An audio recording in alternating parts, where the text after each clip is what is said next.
list of bombers launched from the continental United States. As part of the plan to maintain tactical surprise, part of the package proceeded to the west and into the Pacific as a decoy, a deception effort known only to an extremely small number of planners and key leaders here in Washington and in Tampa. The main strike package, comprised of 7 B-2 Spirit bombers, each with 2 crew members, proceeded quietly to the east with minimal communications. Throughout the 18-hour flight into the target area, the aircraft completed multiple in-flight refuelings. Once over land, the B-2s linked up with escort and support aircraft in a complex, tightly timed maneuver requiring exact synchronization across multiple platforms in a narrow piece of airspace, all done with minimal communications. This type of integration is exactly what our joint force does better than anyone else in the world. At approximately 5 p.m. Eastern Standard Time last night, and just prior to the strike package entering Iran, a U.S. submarine in the Central Command Area of Responsibility launched more than 24 Tomahawk land attack cruise missiles against key surface infrastructure targets at Esfahan. As the Operation Midnight Hammer strike package entered Iranian airspace, the U.S. employed several deception tactics, including decoys, as the 4th and 5th generation aircraft pushed out in front of the strike package at high altitude and high speed, sweeping in front of the package for enemy fighters and surface-to-air missile threats.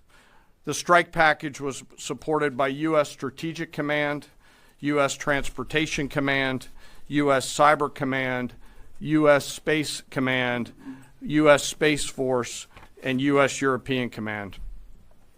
As the strike package approached Fordo and Natanz, the U.S. protection package employed high-speed suppression weapons to ensure safe passage of the strike package, with fighter assets employing preemptive suppressing fires against any potential Iranian surface-to-air threats. We are currently unaware of any shots fired at the U.S. strike package on the way in. At approximately 6:40 p.m. Eastern Standard Time, 2:10 a.m. Iran time, the lead B-2 dropped 2 GBU-57 massive ordnance penetrator weapons on the first of several aim points at Fordo. As the president stated last night, the remaining bombers then hit their targets as well, with a total of 14 MOPs dropped against 2 nuclear target areas. All 3 Iranian nuclear infrastructure targets were struck between 6:40 p.m. and 7:05 p.m. Eastern Time. Again, that's about 2:10 in the morning local time in Iran, with the Tomahawk missiles being the last to strike at Esfahan to ensure we retain the element of surprise throughout the operation. Following weapons release, the Midnight Hammer strike package exited Iranian airspace and the package began its return home. We are unaware of any shots fired at the package on the way out.